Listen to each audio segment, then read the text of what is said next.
everyone. We are in Panmure area. I had been living there around 3 years ago. And yeah, very happy to come back and walk around the Panmure Lake. Yeah, it's about 3 and something years that we've been here in the Panmure basin. She was living here when she was a student, and I was pursuing my residency goals and whatever goals I had a few years ago. And she just was a student and was doing her exercises and running here. Almost every. My first impression was when you walk around, you meet people, and they always say you good morning, hi, how are you? And I was really pleased to hear that. I was impressed. But for me what changed, like I see looking at this place, and for me it's just a place, like a lot of other places. So there are no idealizations anymore. Oh, this is heaven, how nice it is. No, just a place. I disagree. I think that place matters, and some places give you more energy, more inspiration, probably like something else that you love, that you enjoy. But that's when you depend on a place. But when you don't need actually a place to feel the things, you don't depend on something outside of you to feel the way you feel. You can just be in like safe place, like at your home, and have the same experience.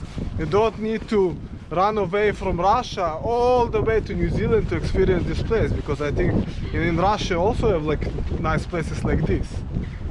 Yeah, I agree. And everything that you have, you bring to every new place, and all your happiness and joy,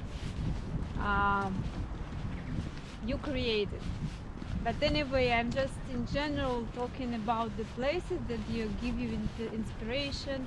You enjoy the colors, you enjoy the weather, you enjoy, I don't know, how it looks like. So it's just a pure moment that you like and you want to be, you know. Yeah, so Panmure Basin, it takes about half an hour to go all this circle, and I guess that's what we are going to do, to have an entire circle of the Panmure Basin. And today it is super sunny, nice and warm day to do that. So we are lucky.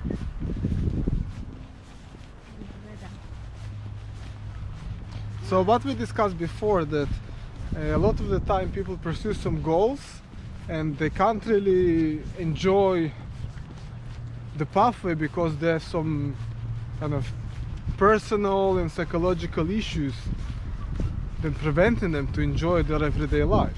People need to kind of fix those issues first before they can actually have really pleasure of their achievements, you know, because what will happen, they kind of feel maybe a bit of relief with their achievement when they achieved it, but then, and they feel good for some time, but then they'll come back to their own previous state of whatever it was they tried to avoid in the first place.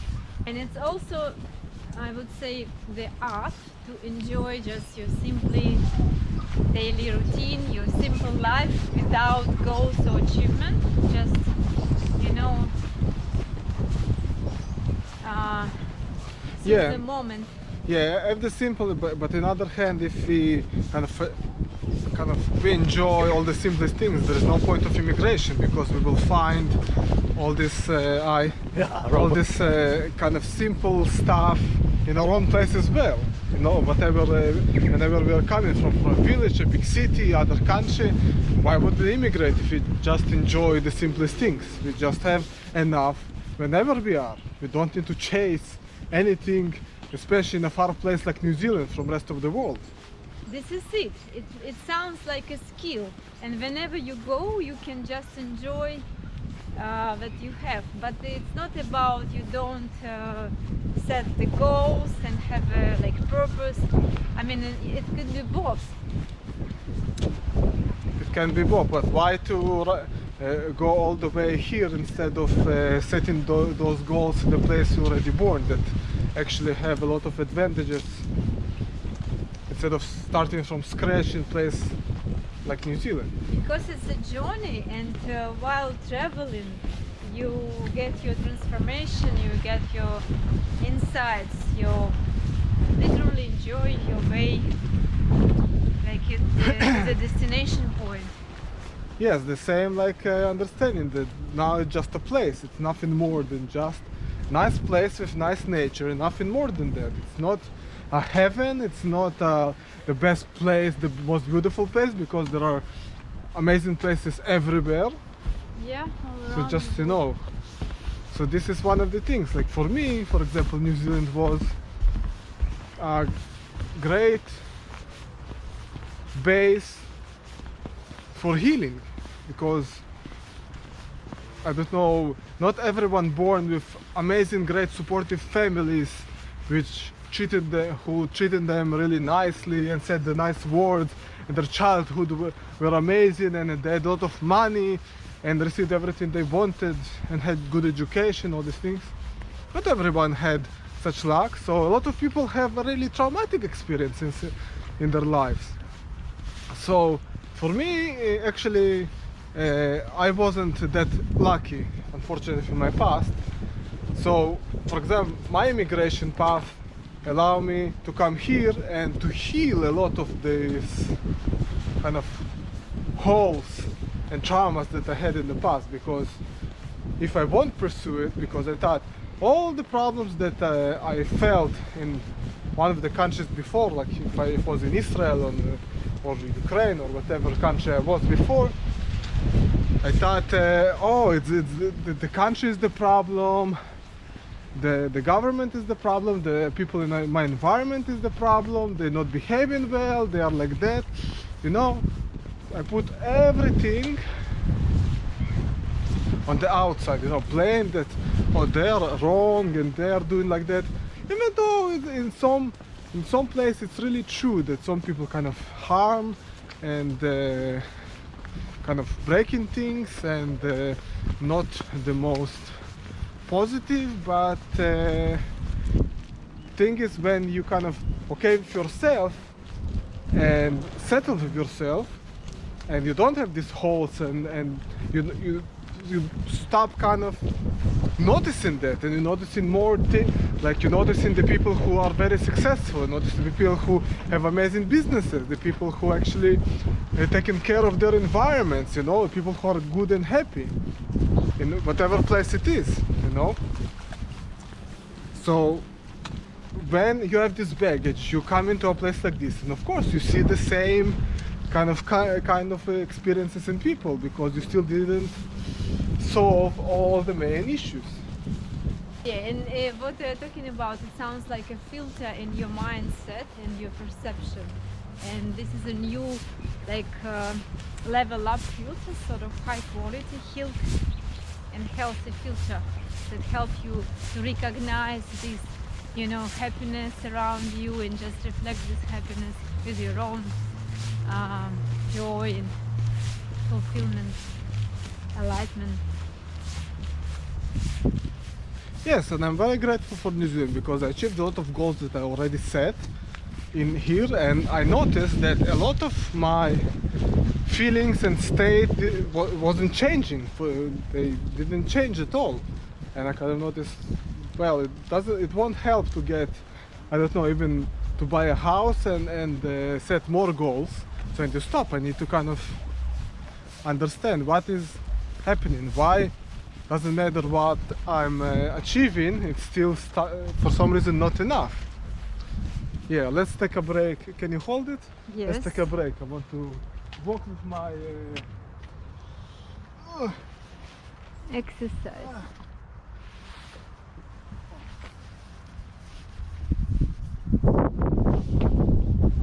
That was a little break. Yeah, because I was talking too much. Yes, So for me, I used immigration to this place as a healing place. So immigration also really helped me to kind of get really clear on what is the best environment for me, you know.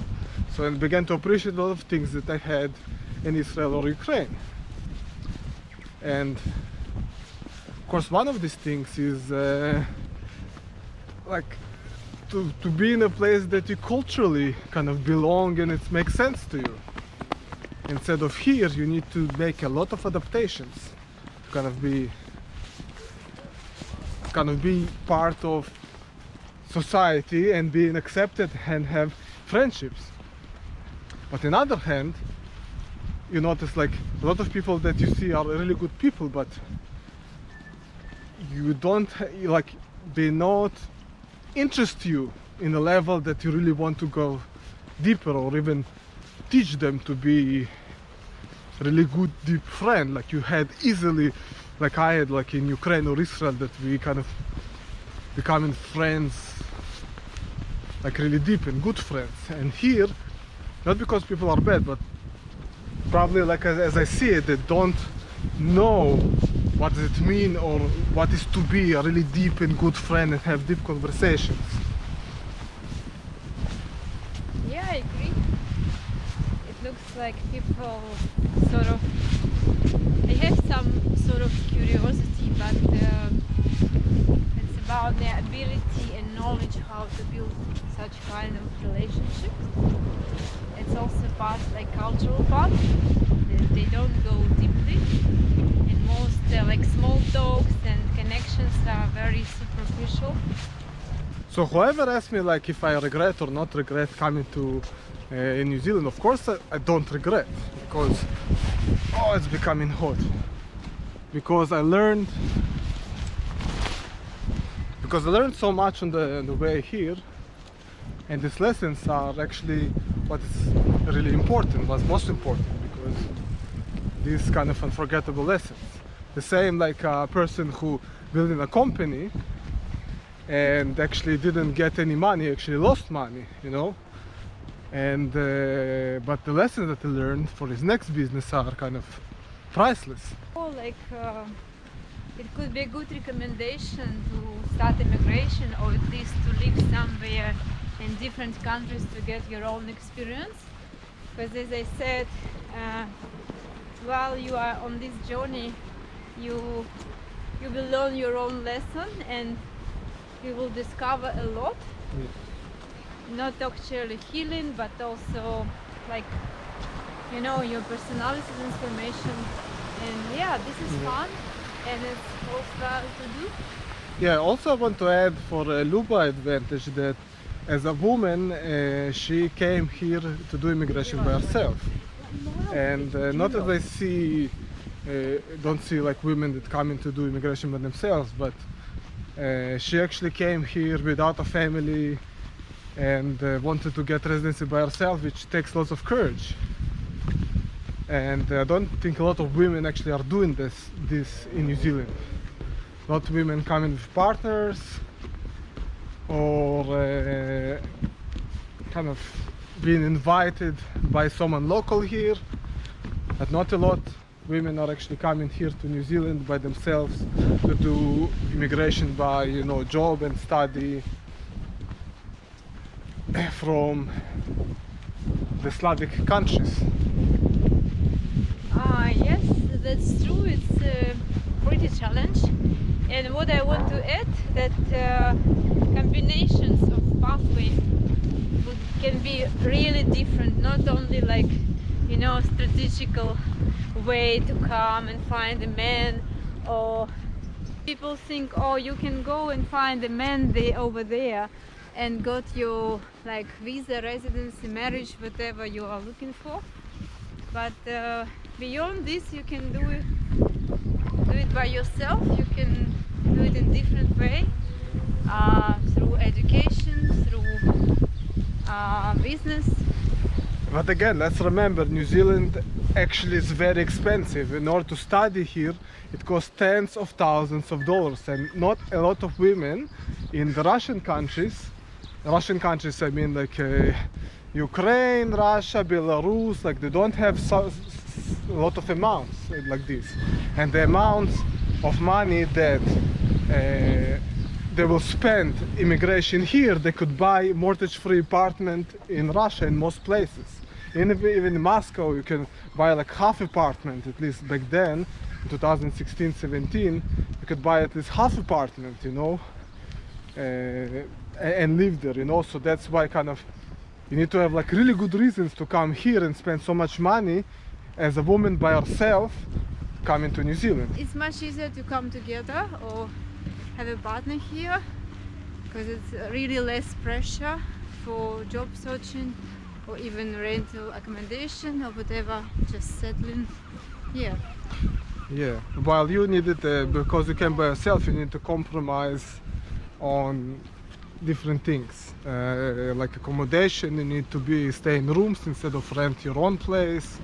Yeah, because yeah, you should share because you want to reduce your costs. And yeah, if you want to live independent, you can like rent a unit, but it's like 2-3 times more expensive than in a room. And just to remind you that on student visa you have like limited amount of hours you can work, so it means you need to come with a big sums of money in order to study here. So it means you're paying huge, like tens of thousands of dollars for your studies, plus you can't really earn here while you're studying because your focus must be on studying, of course. So that's why it's kind of this pathway, like try to get a residency by yourself as a woman from Russian countries. It's a bit hard. Well, not a bit hard, it's very hard.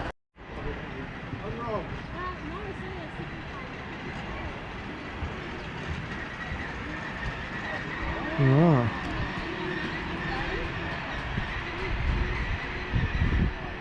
A nice and small train. Oh.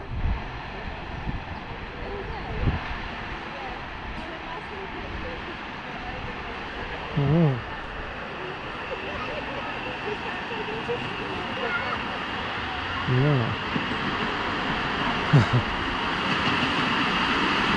It's really nice. Yeah, this train wasn't working for many years, and now you see like nice small entertainment for people. Yes, and only later on, kind of after a year being in New Zealand, I think me and Luba met, and I already got my residency, and she was working on her residency, and Luba actually put a lot of effort to get this residency. Can tell a little bit about your efforts? I came to New Zealand for 1 year full-time program in emergency management. Yeah, it was in a university program for emergency management.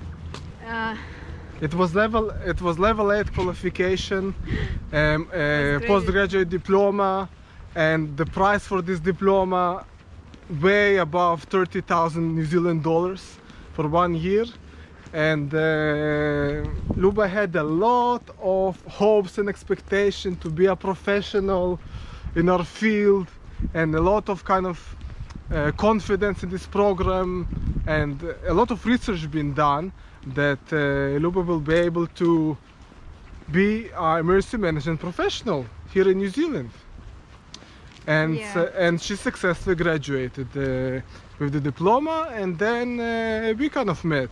So this was our kind of step towards working, to have like a working visa, and then actually to secure employment after she finished her studies, similar to what I've done. So after like I finished my studies in addictions, I kind of straight away went to work in hospital, which got me the residency. And similar path Luba was kind of expecting to go through. But my situation was different. Firstly, I knew that when I came to New Zealand and started my course, I knew that the course is mostly designed for the practitioners who already worked in the industry, in emergency management or other different facilities like fire workers or emergency officers. Yeah, and my university, unfortunately, they didn't run any like support services like inviting employers and connect them with the students for the future vacancies. And yeah, it was hard. All they advised me just to do networking through LinkedIn and through like face-to-face meetups and also attending professional meetups. Yeah, it was really hard because in New Zealand it's all about small talks, but eventually the people smile, they wish you luck, but nothing happens. She actually made really great networking with people kind of that connected to the industry.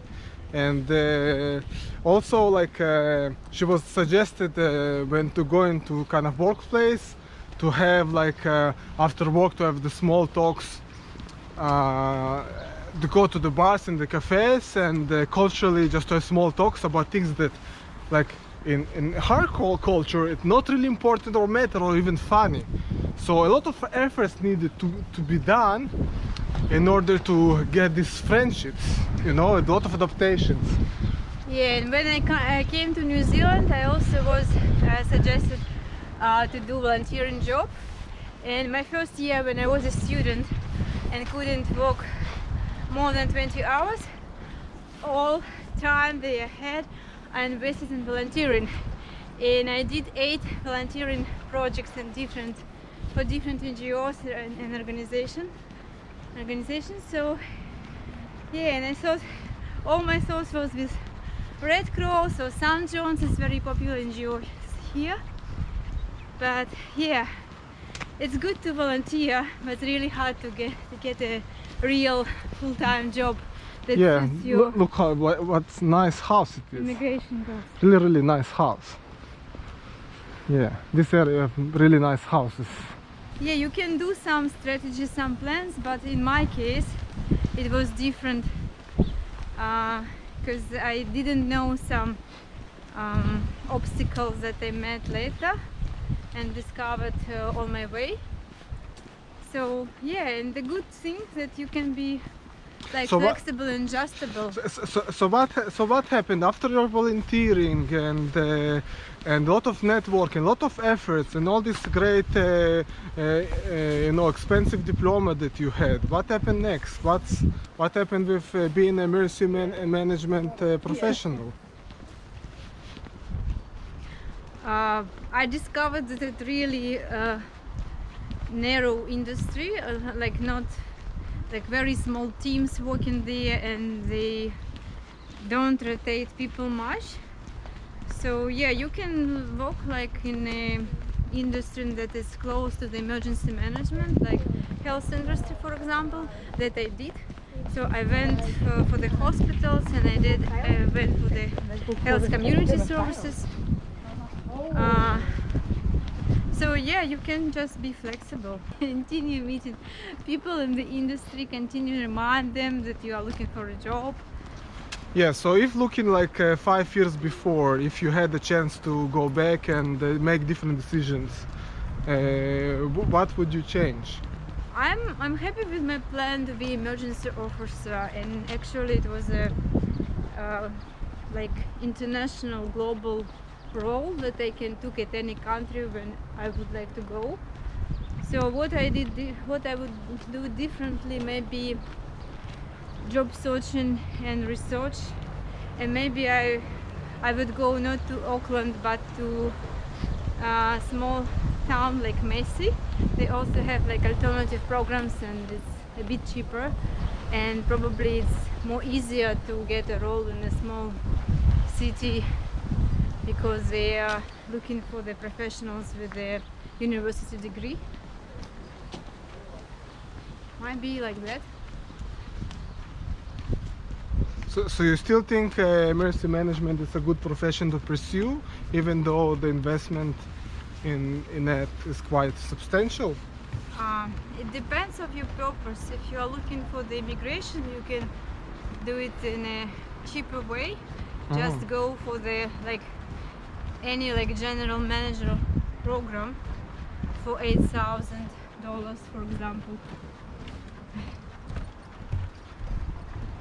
But if you really have a passion to do something specifically, like be an engineer or be a nurse or whatever,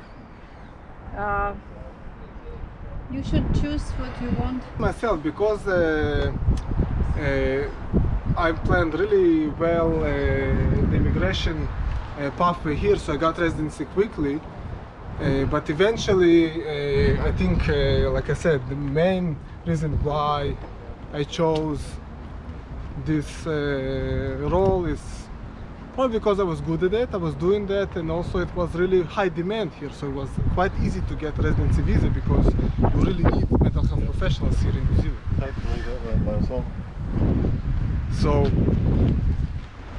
So for me also it was like kind of trying to figure out what will be the best pathway to immigrate here easily, but also to do something that I really enjoy doing. Yeah, it's ideal scenario when you have passion and you have an opportunity to study and work in this industry, and you can achieve your goal for immigration. But sometimes you need to compromise and look for the plan B. So if you ask in my opinion what should have been done, I see like if you want to actually live in New Zealand, this emergency management program is not really good. But if you want to be international employee with different, really different projects, so emergency management can be quite good, because eventually you need to go where you have disasters. A lot of disasters happen, and New Zealand also have some issues with disasters, but not as much as other countries like in the islands or Indonesia or any other places. I would add that emergency management is not all about disasters, it's just the preparation stage, and the policy and strategies about to prevent all disasters, because we believe that disasters are human-made, but if you are prepared, if you invest in prevention, everything will be fine. So just a huge preparation stage, but yeah, very interesting. And another disadvantage that I see, the pay for emergency management officer is very, very low. And compared to cost of living of New Zealand, being an emergency management officer, you get paid really, really low money that actually not enough for if you live in by yourself, but initially kind of person came by himself, but of course it's kind of alright if you have if there are. Yes, this is average. 50k per year, and depends of the role. If you are have a senior position, it might be 70k, but yeah, average 50k here. But again, if you're doing international missions, the pay will be completely different. So it's something to think about. So you need to have really good reason why to actually study emergency management. But if you combine all the odds of immigration, the chances to get into the job, how much money you need to invest to study it, it's a good question if it's actually worth it or not. But at least what Luba did was good, because it allowed her to be actually in New Zealand, to do something that is really, really interesting, to meet me and also explore New Zealand further. So yeah, to summarize, I would say you need to think thoroughly about your mission, big mission to immigrate, and also think very in detail about every step, about every decision you would like to do. starting with the education and living here, and your future plans, career plans, lifestyle, cost of living, place to live, if you want to buy accommodation or rent. So all these things you need to think ahead, and better to have a plan B. So what happened with your residency eventually? And so Visa 2021 opened, and actually that actually took from Luba the pressure to get a residency visa, like, you know, through skilled migrant category, which because Luba couldn't secure a job that is relevant to our employment through all these years, which was a bit disappointing to, like, she was a bit disappointed about that, and I can understand. A person investing so much efforts and money and eventually can't get the result. It's very disappointing. But the good thing that happened with COVID, that residency 2021 actually opened, and everyone who'd been in New Zealand for 3 years at least, doesn't matter if they are working or not, could get a residency visa. And this opportunity that nobody can plan, and nobody knew that this option will become available. And that's actually allowed Luba actually to apply for residency, and it's actually a big miracle and a big gratitude and thanks for Immigration New Zealand that actually made such visa. Yeah, only for 1 year, only for after the COVID. It's really magic. So eventually all the kind of what we're looking at the back, Luba could just enjoy living in New Zealand and being in New Zealand, and not to be pressured by any jobs, looking for any jobs, or go all this mess and efforts. She could just enjoy her life, and eventually she could apply for residency if she knew that such option will become available. So that's kind of, you know, retrospective. Yeah. In other scenario, I needed to do like all these points, 170 points for the residency. I need to find a secure job. I need to prove my professional experience, a lot of stuff to prove.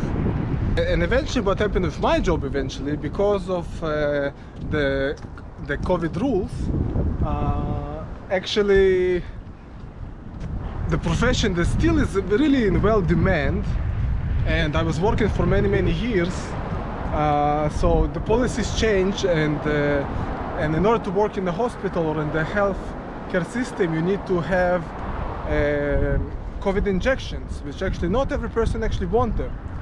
And for me and thousands of others, actually what it did is actually prevents them from working in the field that they're really good at. So what I'm doing at the moment is I'm working privately. So thank God that I don't need to rush to work 5 days a week, and I can do things that I'm good at without the need of working in any healthcare organization, and obey the rules, you know. And the most important thing, not to betray myself, you know, not to do things that I don't believe just to get a job. For me, it was like a red line, and it's really kind of unfortunate that the job that actually made me to come to New Zealand,